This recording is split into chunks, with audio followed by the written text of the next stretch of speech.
Fue un fisiólogo alemán de nombre Ernst Heinrich Weber, sin ninguna relación con Justin Bieber, quien descubrió que los cambios en cualquier sensación física, es decir, el brillo, el dolor, todo este tipo de cosas, dependen de la intensidad del estímulo que genera esa sensación.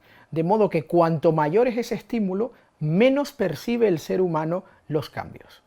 El amigo Ernesto Enrique Tejedor, que es como se diría su nombre en español, llegó a la conclusión de que la percepción humana está sujeta a cambios relativos y no absolutos. Esa conclusión le sirvió para elaborar su famosa ley de la sensación, también conocida como ley de Weber. Podemos resumir un poco su ley con esta misma fórmula, que lo que viene a decir básicamente es que el incremento de la magnitud del estímulo mínimo necesario para que veamos una diferencia en la percepción, que vendría expresada por el dE de la fórmula, dividido por la propia magnitud del estímulo, que sería la E, es una constante, que es la K. Según esta premisa, si percibimos, por ejemplo, un punto luminoso en una pantalla que tiene una intensidad de X luxes, para que podamos distinguir un incremento en esa intensidad, haría falta tener 10 veces más cantidad de luxes. Sería, no obstante, Gustav Fyodor Fechner quien establecería una relación entre la magnitud del estímulo y cómo lo percibimos.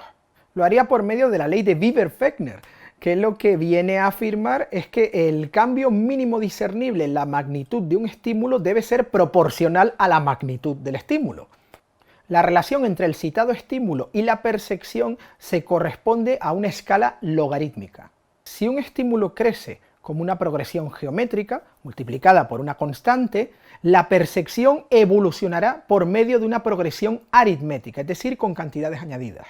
Lo primero que hizo Fechner fue definir el concepto de umbral absoluto, es decir, aquel mínimo para que exista una percepción, y el de umbral relativo, es decir, el necesario para que haya una percepción de diferencia entre el primer estímulo y el segundo. Ese umbral relativo, también llamado umbral diferencial, es la unidad de medida subjetiva del propio sujeto, y la unidad se resume en el acrónimo DMP. Asumiendo el postulado de que todos los umbrales diferenciadores son subjetivamente equivalentes, se les puede aplicar para calcular el incremento de la sensación la constante de Weber. El incremento de la sensación en esta fórmula sería delta S. En este caso, C sería la constante de proporcionalidad que estableció el propio Fechner. La función que relaciona sensación y estímulo surgiría tras resolver una ecuación diferencial por medio de integrales, obteniendo la fórmula que vemos a continuación, que es la fórmula real de la ley de Fechner. Sustituyendo los logaritmos neperianos por logaritmos decimales, podemos cambiar la constante de Fechner por la de Weber. De manera casi simultánea a estos estudios, los químicos Ferdinand Harter y Vero Charles Driefield elaboraron y sentaron las bases para la ciencia de la densitometría. Esto es, el estudio del comportamiento de las emulsiones fotoquímicas ante la luz y la medición de la sensibilidad de la película, es decir, la exposición.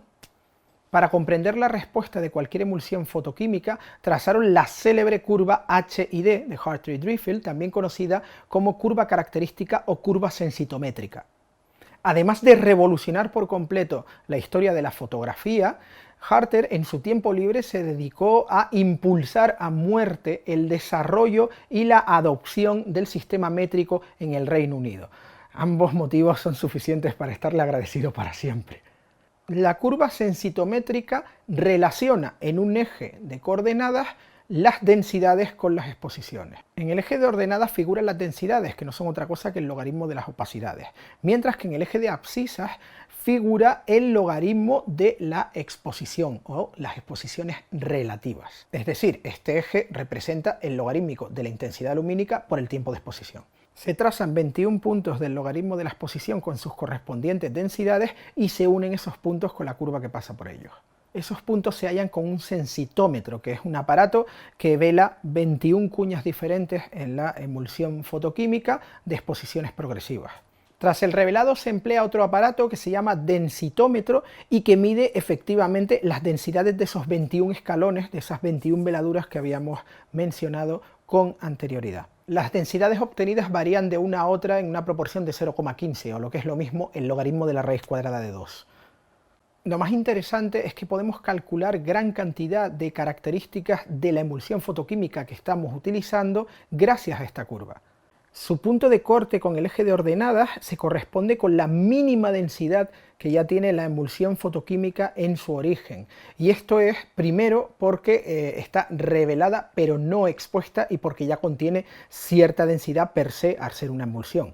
A partir de ahí vemos que las densidades crecen de manera muy gradual y muy pequeña hasta que llega un punto en el que observamos un tramo recto en la curva. En ese tramo recto, las densidades y el logaritmo de la exposición crecen de manera proporcional.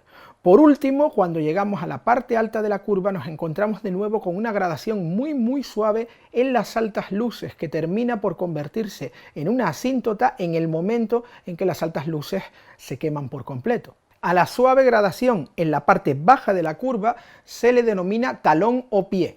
A la suave gradación que hay en la parte alta se le denomina hombro o en inglés knee, que en realidad significa rodilla, pero no deja de ser otra articulación, la hemos cambiado cuando lo tradujimos al español.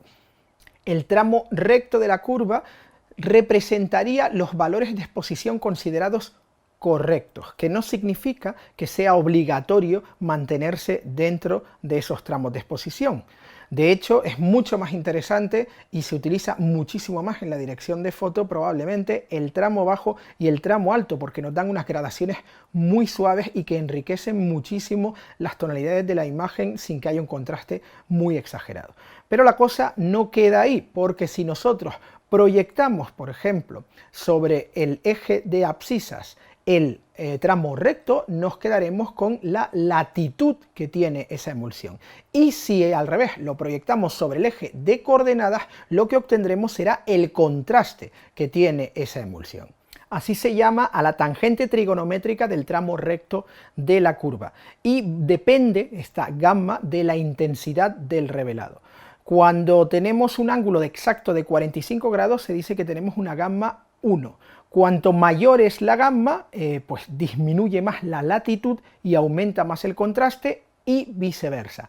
Por regla general, y aunque hay excepciones creativas de todo tipo, cuando se rueda con emulsiones fotoquímicas se suele oscilar entre una gama de 0,55 y 0,70.